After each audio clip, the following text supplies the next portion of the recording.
നിങ്ങളുടെ തേർഡ് പാർട്ടിയും നിങ്ങളുടെ പേഴ്സണുമായിട്ടുള്ള കറണ്ട് ഫീലിങ്സ് എന്താണ്? Current feelings of your person with third party. Of your person, current feelings of your person with your third party. Third പാർട്ടിയുടെ കൂട്ടത്തിലായിരിക്കുന്ന ഈ സമയത്ത് അവരുടെ ഒരു കറണ്ട് ഫീലിങ്സ് എന്താണ് എന്നുള്ളൊരു കാര്യമാണ് നമ്മൾ നോക്കുന്നത്. തേർഡ് പാർട്ടിയുടെ കൂടെ ആയിരിക്കുന്ന സമയത്ത് നിങ്ങളുടെ പേഴ്സൻ്റെ ഒരു കറണ്ട് ഫീലിങ്സ് ഇതാണ് നമ്മൾ നോക്കുന്നത്. Yes, okay. Current feelings of your person with your third party. Current feelings of your person with your third party. Current feelings, ഇവരുടെ ഒരു പ്രസൻറ്റ് കണ്ടീഷൻ, തേർഡ് പാർട്ടിയുടെ കൂടെ ആയിരിക്കുമ്പോൾ ഇവരുടെ ഒരു പ്രസൻറ്റ് കണ്ടീഷൻ എന്താണ്? നിങ്ങളുടെ പേഴ്സൻ്റെ പ്രസൻറ്റ് കണ്ടീഷൻ എന്താണ്? തേർഡ് പാർട്ടിയുടെ കൂടെ ആയിരിക്കുന്ന സമയത്ത് നിങ്ങളുടെ പേഴ്സൻ്റെ ഒരു ലാസ്റ്റ് ഒരു കാർഡ് നമ്മൾ ഒന്നുകൂടി ഷഫിൾ ചെയ്തതിന് ശേഷം എടുക്കാം. Last and final card. Third പാർട്ടിയുടെ കൂടെ ആയിരിക്കുന്ന ഈ ഒരു സമയത്ത് നിങ്ങളുടെ പേഴ്സൻ്റെ ഒരു കറണ്ട് എനർജി, അവരിപ്പോൾ ഏത് ഒരു എനർജിയിലാണ്, അവരുടെ ചിന്തകൾ എതിലെയാണ് പോകുന്നത്, എന്താണ് അവർക്കിപ്പോൾ സംഭവിച്ചുകൊണ്ടിരിക്കുന്നത്, അതാണ് നമ്മളിവിടെ നോക്കുന്നത്. യെസ്, ക്യൂൻ ഓഫ് കപ്സ് ആണ് നമുക്ക് കിട്ടിയിരിക്കുന്നത്. അപ്പോൾ ഇവിടെ നോക്കുകയാണെങ്കിൽ ഇതാണ് നിങ്ങൾക്ക് കിട്ടിയിരിക്കുന്ന ഒരു സ്പ്രെഡ്. നമുക്കിവിടെ പേജസ് ഓഫ് വാൻഡ്സ് ആണ് നമുക്കിവിടെ മാസ്റ്റർ കാർഡായിട്ട് കിട്ടിയിട്ടുള്ളത്. Pages of wands. ഓക്കെ, നമ്മൾ ജസ്റ്റ് ഒന്ന് കാർഡ് അറേഞ്ച് ചെയ്യണം.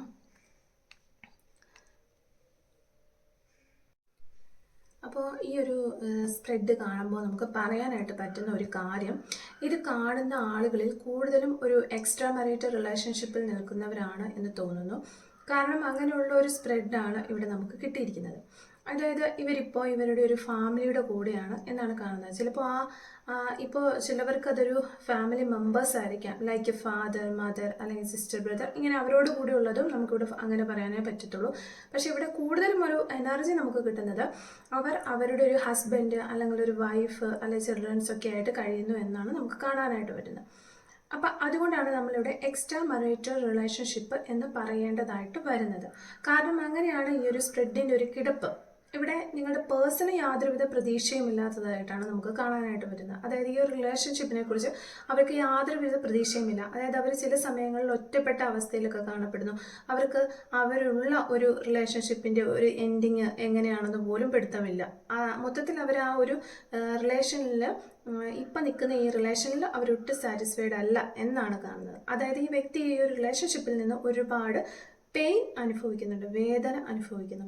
മാനസികമായിട്ട് ഒരുപാട് സമ്മർദ്ദങ്ങളിലൂടെയാണ് ഇവർ കടന്നു പോകുന്നത് എന്നുള്ളതാണ്. ഇതിൽ നിന്ന് ഒന്ന് മൂവ് ഓൺ ചെയ്തു പോയാൽ കൊള്ളാം എന്ന് വരെ ഈ ഒരു സമയത്ത് ഈ പേഴ്സൺ ഒരുപാട് തവണ ചിന്തിക്കുന്നുണ്ട്. അങ്ങനെയെങ്കിലും ഒക്കെ ഇങ്ങനെ തട്ടിമുട്ടി പോയിക്കൊണ്ടിരിക്കുന്ന ഈ റിലേഷൻഷിപ്പിൽ നിന്ന് എങ്ങനെയെങ്കിലും ഒന്ന് പുറത്തേക്ക് പോയാലോ എന്ന് ഇവർ ആലോചിക്കുന്നതായിട്ട് നമുക്ക് കാണാനായിട്ട് പറ്റുന്നുണ്ട്. ഈ കാർഡുകളിൽ നിന്ന് നമുക്കത് വ്യക്തമായി കിട്ടുന്നുണ്ട്. അപ്പോൾ അവരുടെ ഒരു കംപ്ലീറ്റ്ലി ഇമോഷൻസിൻ്റെ ഒരു മിക്സാണ് അവരുടെ മനസ്സിലൂടെ കടന്നു പോകുന്നതെന്ന് പറയുന്നത്. മിക്സ് ചെയ്തിങ്ങനെ പോകുന്ന ഒരവസ്ഥയാണ്, കൺഫ്യൂസ്ഡ് ആയിട്ട് പോകുന്നു എന്നാണ് നമുക്ക് കാണാനായിട്ട് പറ്റുന്നത്. നമുക്ക് ഇതിനകത്ത് കാണാൻ പറ്റുന്നത് അങ്ങനെ തന്നെയാണ്. വീണ്ടും വീണ്ടും കൺഫ്യൂസ്ഡ് ആയിട്ട് മിക്സായിട്ട് ഇമോഷൻസ് ഇങ്ങനെ പോകുന്നു.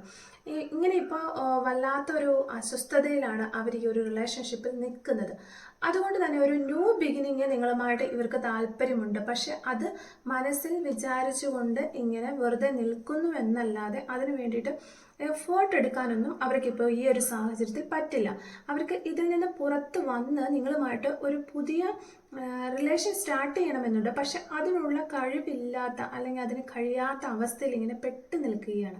അതായത് വൈഫ് അല്ലെങ്കിൽ ഹസ്ബൻഡ് ആരായിരുന്നാലും അവരിപ്പോൾ നിങ്ങളെ സംബന്ധിച്ച് നോക്കുമ്പോൾ അതായത് ഇത് വീഡിയോ കണ്ടുകൊണ്ടിരിക്കുന്ന എൻ്റെ വ്യൂവേഴ്സിനെ സംബന്ധിച്ച് നോക്കുമ്പോൾ അവർ തേർഡ് പാർട്ടിയാണ്. അതായത് ഈ നിങ്ങളുടെ പേഴ്സൻ്റെ വൈഫോ ഹസ്ബൻഡോ അത് നിങ്ങൾക്ക് തേർഡ് പാർട്ടിയാണ്. ഈ ഒരു തേർഡ് പാർട്ടിയുടെ അടുത്ത് ഇവർ ഒട്ടും സാറ്റിസ്ഫൈഡ് അല്ല. ഈ വ്യക്തി മാക്സിമം ക്ഷമയോട് കൂടിയാണ് അവിടെ നിൽക്കുന്നത്. അതായത് അഡ്ജസ്റ്റ് ചെയ്ത് പോവുകയാണ്. തേർഡ് പാർട്ടി മോശമായിട്ട് എന്തെങ്കിലും ഇവരോട് പറയുകയോ പെരുമാറുകയോ ഒക്കെ ചെയ്താൽ പോലും ഇപ്പോഴത്തെ ഒരു സാഹചര്യത്തിൽ ഇവർ തേർഡ് പാർട്ടിയുമായിട്ട് അഡ്ജസ്റ്റ് ചെയ്ത് പോവുകയാണ്. അല്ലെങ്കിൽ അപ്പോൾ അവർക്ക് വേണ്ടി സാക്രിഫൈസ് ചെയ്യുകയാണ് എന്ന് വേണമെങ്കിൽ നമുക്ക് പറയാം.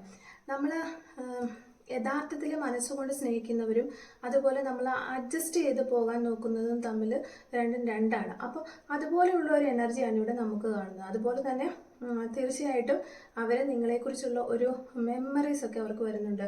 അപ്പോൾ റിലേഷനിൽ നിന്നും മൂവ് ഓൺ ചെയ്ത് നിങ്ങളിലേക്ക് വരണമെന്നുണ്ട്. പക്ഷേ ഇപ്പോഴത്തെ ഒരു സാഹചര്യത്തിൽ അവർക്കതിന് കഴിയുന്നില്ല എന്നാണ് നമുക്ക് കാണാൻ പറ്റുന്നത്. ചിലപ്പോൾ ഫാമിലിയിൽ ഒരുപാട് പ്രോബ്ലംസ് ഉണ്ടായിട്ട് അവരിൽ നിന്ന് ഒഴിഞ്ഞു മാറി നിന്നവരോ അല്ലെങ്കിൽ ആ ഒരു സമയത്ത് നിങ്ങളെ പരിചയപ്പെട്ടവരോ ഫാമിലി ഇഷ്യൂ കൊണ്ട് ഡൈവോഴ്സ് ആകാൻ നിന്നവരോ ആ ഒരു കാറ്റഗറിയിലൊക്കെ ഉള്ള ആളുകളാണ് ഇവിടെ കാണാനായിട്ട് വരുന്നത്. അപ്പം അവർ തിരികെ ഇതിലേക്ക് മടങ്ങി വന്നു എന്നുള്ളതാണ് കാണുന്നത്. അതുകൊണ്ടാണ് അവരിപ്പോൾ ഫാമിലിയുടെ കൂടെയാണ് എന്ന് നമുക്ക് പറയേണ്ടതായിട്ട് വരുന്നത്. അപ്പോൾ അവരിവിടെ ഒരു ബാലൻസിന് വേണ്ടിയിട്ട് കഷ്ടപ്പെട്ടുകൊണ്ടിരിക്കുകയാണ്. ഒരു ഫൈനാൻഷ്യൽ ലോസ് ഒക്കെ അവർക്ക് സംഭവിക്കുന്നുണ്ട്. അവരുടെ തീരുമാനങ്ങൾ തെറ്റായി പോയി എന്ന് അവർക്ക് തോന്നുന്നുണ്ട്. അവർക്കൊരു ബാലൻസ് ചെയ്ത് മുന്നോട്ട് പോകാനായിട്ട് അവരുടെ ലൈഫിനൊരു ബാലൻസ് കൊടുത്തിട്ട് മുന്നോട്ട് പോകാനായിട്ട് ഈ സാഹചര്യത്തിൽ കഴിയുന്നില്ല എന്നുള്ളതാണ്. അതുപോലെ ഇപ്പം അവരുടെ സ്ഥലത്ത് അല്ലെങ്കിൽ അവർ നിൽക്കുന്ന സ്ഥലത്ത് അവർ ഒരു കമ്മിറ്റ്മെൻറ്റ് കൊടുത്തിട്ടുണ്ട്. അവിടെ അവരതിന് വേണ്ടിയിട്ട് വർക്ക് ചെയ്യുന്നുണ്ട്. ഒരു മാക്സിമം അവിടെ നല്ല രീതിയിൽ സെറ്റ് ചെയ്തെടുക്കാനായിട്ട് അവർ ട്രൈ ചെയ്യുന്നുണ്ട്. ഫിസിക്കലിയാണ് ഇവരിതൊക്കെ ചെയ്യുന്നത്. പക്ഷെ മെൻ്റലി അവരൊട്ടും സാറ്റിസ്ഫൈഡ് അല്ല. ചില കാര്യങ്ങൾ കൊണ്ട് അവരിപ്പോൾ അവിടെ നിന്നേ പറ്റൂ എന്നതാണ് സിറ്റുവേഷൻ. അതുകൊണ്ടാണ് അവരോട് നിൽക്കുന്നത്. ചിലപ്പോൾ ഈ ഒരു തേർഡ് പാർട്ടിക്ക് എന്തെങ്കിലും പരാതികളൊക്കെ ഉണ്ടാകാം. അതൊന്നും വരുത്താത്ത രീതിയിൽ അവരെ മാക്സിമം അഡ്ജസ്റ്റ് ചെയ്ത് സ്നേഹം കൊടുത്ത് മുന്നോട്ട് കൊണ്ടുപോവുകയാണ്. അവരുടെ ഒരു സ്നേഹം അവരിപ്പോൾ കൊടുത്തുകൊണ്ടിരിക്കുന്നതും ഈ ഒരു തേർഡ് പാർട്ടിക്ക് തന്നെയാണ്. പക്ഷെ അവർക്ക് അതിനൊരു സാറ്റിസ്ഫാക്ഷൻ ഇല്ലാതാനും. എങ്കിലും അവരുടെ ഉള്ളിൻ്റെ ഉള്ളിൽ നോക്കുകയാണെങ്കിൽ ഇതിൽ നിന്ന് ഒന്ന് ഇറങ്ങി ഒരു റിലേഷനിൽ നിന്ന് ഇറങ്ങിപ്പോയാൽ കൊള്ളാം എന്നുള്ള ഒരു രീതിയിൽ അവർ നിൽക്കുകയാണ്.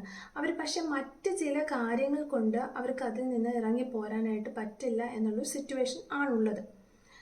ഇവിടെ എന്തോ ഒരു പ്ലാനിങ് അവർ ചെയ്യുന്നുള്ളതായിട്ട് നമുക്ക് കാണുന്നുണ്ട്. എന്തൊക്കെയോ ഒരു ഡിസിഷൻസ് അവരെടുക്കുന്നുണ്ട് എന്ന് നമുക്ക് കാണാനായിട്ട് പറ്റുന്നുണ്ട്. ഇവർക്കത് കറക്റ്റായിട്ട് നമുക്കത് മനസ്സിലാക്കാൻ പറ്റുന്നില്ലെങ്കിൽ അങ്ങനെ ഒരു മെസ്സേജ് നമുക്കിവിടെ കിട്ടുന്നുണ്ട്.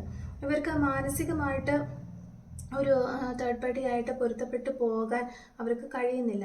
നേരത്തെ പറഞ്ഞതുപോലെ ഇവരുമായിട്ട് കുറച്ച് നാൾ അകന്ന് നിന്നത് തന്നെ ആ ഒരു പൊരുത്തക്കെടുവ് കൊണ്ടാണ്. ചിലപ്പോൾ അതുകൊണ്ടായിരിക്കാം നിങ്ങളിലേക്ക് വന്നത്. ഇവിടെ ഒരു നെഗറ്റീവ് എനർജിയുടെ സാന്നിധ്യമുണ്ട്. ഒരു ബ്ലാക്ക് മാജിക് പോലെയുള്ള എന്തോ ഒരു നെഗറ്റീവ് എനർജിയുടെ സാന്നിധ്യമുണ്ട്. അതുകൊണ്ടാണ് മാനസികമായിട്ട് ഇഷ്ടമില്ലെങ്കിൽ പോലും ഇവർക്ക് ഇങ്ങനെയൊക്കെ കാണിച്ച് അവിടെ നിൽക്കേണ്ടി വരുന്നത്. പലപ്പോഴും ഈ ഒരു റിലേഷൻഷിപ്പിൽ നിന്ന് ക്വിറ്റ് ചെയ്ത് പോകണമെന്ന് അവർ വിചാരിക്കുന്നു. നിങ്ങളുടെ ഓർമ്മകൾ അവർക്ക് വരുന്നുണ്ട്.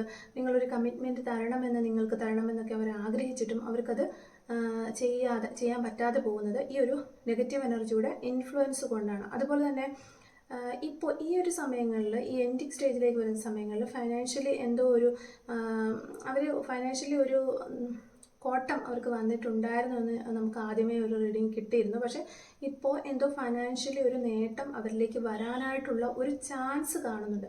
അതുപോലെ തന്നെ അവരിപ്പോൾ ഒരു സെൽഫ് ലവ് സ്റ്റാർട്ടൊക്കെ ചെയ്തിട്ടുണ്ട്. അതുകൊണ്ട് തന്നെ ആ ഒരു സന്തോഷം കൊണ്ടൊക്കെ തന്നെ അതേ ആ സമയത്ത് തന്നെ അവർ കൺഫ്യൂസ്ഡുമാണ്. ഒരു ഡിസിഷനിൽ ഇപ്പോഴും അവർക്ക് എത്താൻ കഴിയുന്നില്ല എന്നുള്ളതാണ്. ഈ ഒരു നെഗറ്റീവ് എനർജി കാരണമാണ് അവരുടെ ഈ ഒരു കൺഫ്യൂഷൻ തന്നെ വന്നിരിക്കുന്നത്. അത് മാറിപ്പോയി ഒരു ക്ലാരിറ്റി വരേണ്ടതുണ്ട്. ആ ഒരു നെഗറ്റീവ് എനർജിയുടെ ചിറകിലാണ് അവരിതെല്ലാം ചെയ്യുന്നത്. അവരുടെ മൈൻഡ് ഉണർന്ന് പ്രവർത്തിക്കാത്തതും ഒക്കെ ഇതുകൊണ്ടൊക്കെ തന്നെയാണ്. ഇവിടെ ഇപ്പോൾ ഇവർക്ക് വേണ്ടത് ഒരു ക്ലാരിറ്റിയാണ്. ആ ഒരു ക്ലാരിറ്റി ഇവർക്ക് ഉണ്ടാകും എന്ന് തന്നെയാണ് കാണുന്നത്. അതുപോലെ തന്നെ ഒരു ഇമോഷണൽ ലോസ് ഈ ഒരു റിലേഷൻഷിപ്പിനകത്ത് ഉണ്ട്. അവർ ആഗ്രഹിക്കുന്ന ആ ഒരു സ്നേഹം അല്ലെങ്കിൽ ആ ഒരു ഇഷ്ടം, ഒരു കെയറിങ് അല്ലെങ്കിൽ അവരെ കേൾക്കുക ഒന്നും തന്നെ ഈ ഒരു റിലേഷൻഷിപ്പിൽ നിന്ന് അവർക്ക് കിട്ടുന്നില്ല. ഇപ്പോൾ ഇവിടെ നിങ്ങളിൽ നിന്ന് ഇറങ്ങിപ്പോയിരിക്കുകയാണ് ഈ വ്യക്തി. അത് അവരെ വല്ലാതെ വിഷമിപ്പിക്കുന്നുണ്ട് എന്ന് വേണം മനസ്സിലാക്കാനായിട്ട്. ഇപ്പോൾ ഇവരുടെ ഒരു ശരിക്കും പറയുകയാണെങ്കിൽ ഇവരുടെ ഒരു മിക്സ്ഡപ്പ് എനർജിയിലാണ് ഇവരുള്ളത്. ഒരു തേർഡ് പാർട്ടിയുടെ അടുത്ത് വിഷയത്തിൽ അവർക്ക് സ്നേഹമെല്ലാം കാണുന്നുണ്ട്. അതായത് അവർ ശരിക്കും പറഞ്ഞാൽ കീ കൊടുത്താൽ തുള്ളുന്ന ഒരു പാവയായിട്ടാണ് ഇവിടെ നിൽക്കുന്നത് എന്ന് വേണമെങ്കിൽ പറയാം. അപ്പോൾ അങ്ങനെ ഇപ്പോഴത്തെ അവരുടെ ഈ ഒരു അവസ്ഥ ഉള്ളത്. പക്ഷേ അവരുടെ ഉള്ളിൽ അതല്ല. അവർക്ക് വളരെ ഒരു മിസ്സിങ്ങും നിരാശയും ഒക്കെ ഉണ്ട്. എന്തായാലും അവരെ സന്തോഷിപ്പിക്കുന്ന ഒരു കാര്യം അവരുടെ ലൈഫിലേക്ക് വന്നിട്ടുണ്ട്. അതാണ് അവരെ കുറച്ചെങ്കിലും ഒന്ന് ഹാപ്പിയാക്കി സെൽഫ് ലവ് ഒക്കെ ചെയ്ത് നിർത്തിയിരിക്കുന്നത്. അപ്പോൾ ഈ ഒരു നെഗറ്റീവ് എനർജി പോണം, ഈ കാര്യങ്ങളൊക്കെ ഒന്ന് ക്ലാരിറ്റി വരാനും ബാലൻസ് വരാനും ഒക്കെ സാധിക്കണമെങ്കിൽ ഈ ഒരു നെഗറ്റീവ് എനർജി ഒന്ന് മാറിപ്പോകണം, എങ്കിലേ അവർക്കൊന്ന് രക്ഷപ്പെടുകയുള്ളൂ, അല്ലെങ്കിൽ രക്ഷപ്പെടാൻ പറ്റുകയുള്ളൂ.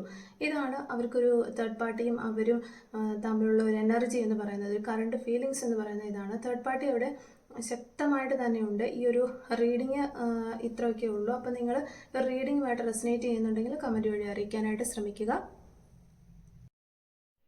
ഈ റീഡിങ് നിങ്ങൾക്ക് ഇഷ്ടമായിട്ടുണ്ടെങ്കിൽ ലൈക്ക് ചെയ്യുക. തീർച്ചയായിട്ടും മറക്കാതെ സബ്സ്ക്രൈബ് ചെയ്ത് സപ്പോർട്ട് ചെയ്യുക. Thank you for watching.